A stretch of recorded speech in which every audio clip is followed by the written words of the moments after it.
Hello and welcome to the Daily Digestion channel, and welcome back to another video. So today, guys, we're going to be discussing the coronavirus because in my neck of the woods it's kind of scary.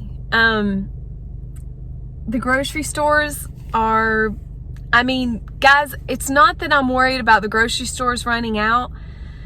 I'm just worried about them shutting everything down and us not having food. Like, literally, they're saying that we need to have enough.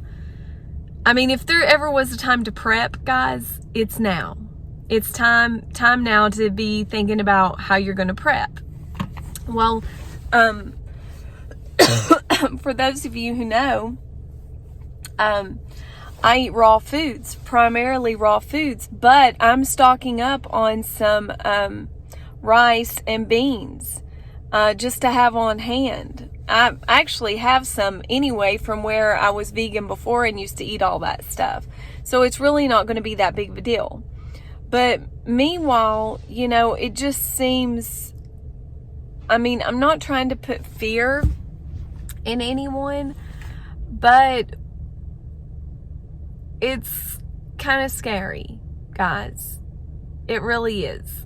If you've been watching the world news, what happened in China, what happened in Italy, they're really trying to keep that from happening in the United States. And if they act sooner than they did, then they can keep the hospitals from getting overcrowded and so forth. So it's really not so much about you. You might not be the age where it even matters, but it's more about other people. It's more about people who are susceptible to it and protecting them. And that's going to ensure protecting yourself as well, because let's face it, when you care for other people, you're caring for yourself. If all of these people get sick and it causes total mass chaos in our system, and it could get bad. So it's really something to think about. I went to the grocery store. I was totally shocked at the amount of groceries that were off the shelf. They were completely out of sugar. Like, they normally have this huge thing of sugar. It was gone. I'm like, why are people wanting sugar? Toilet paper, that was a biggie. They said they just got a shipment of bread in and the bread was back on the shelf, but I don't know. I was really like, why are they doing this? This is kind of creeping me out. Like, this is dumb, blah, blah, blah. But then I started watching this doctor. I'll put a link down in the description box because this guy made more sense than anything.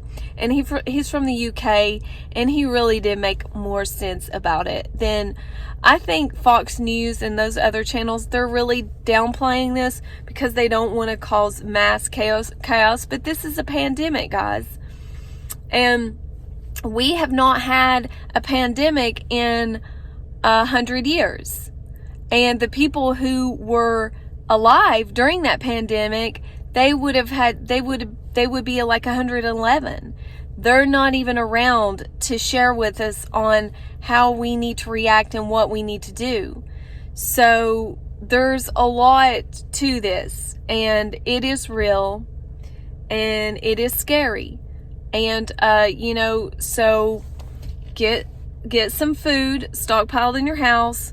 Just some things like bottled water, just stuff that you would prep if you were going to prep,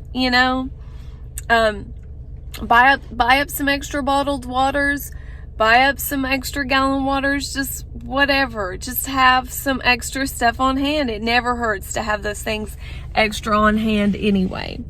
And the other thing is beans and rice. That's a great staple. You could literally live off a bag of beans and rice, for a week if you had to. So, it may not be the most delicious food to eat, but it, you know, it would sustain you. Dried herbs, such as, you know, any type of dried herbs are great. You can add those to soups. You can make teas. You know, literally you can fast and live off those type of things. Like dried garlic, dried cayenne, dried curry, any of those type of herbs, you can add them to your food and really spice it up and make it better for you. But yeah, it's pretty crazy, guys. The canned food section, which I don't even eat canned food, but I was just wanting to get it for my husband. It was, they were completely gone for my husband and my son, just to have extra canned foods on hand. And who knows, I may have to eat them. You know, we just don't know what's going to happen, but it's good to have some food, extra food. So now is the time to stock up, guys. It is what it is. Don't like hit somebody on the head with a claw hammer just to get some toilet paper, but it wouldn't hurt to have some extra things on hand. And who knows, you might have toilet paper and somebody else may have rice and beans, and you might have to do some bartering or whatever. But you know, it is what it is. God will provide, and it's just one of those things, guys. But I'll leave the links down in the description box for some of these things where you can kind of get more of an idea of what's going on than watching the news. The news just kind of doesn't really do it. It confuses the crap out of me more than anything. And but there's this one guy on YouTube that's pretty amazing, and I actually found out about him on Fox News, which was surprising. So, yeah, guys, that's it. I'm going to get off here and go in Walmart and get my son some compression shorts for track, even though they're not going to be having track because they've closed it, and he's in denial about it. Everybody is in denial about it. He still wants me to get the compression shorts, and I'm like, they're not going to have track. They're not going to have a lot of stuff. Like, people need to wake up. Like, a lot of people are in denial that this is even happening. So, anyway, I'm going to get off here and go in Walmart and see if they have some more food. Talk to you soon. Bye.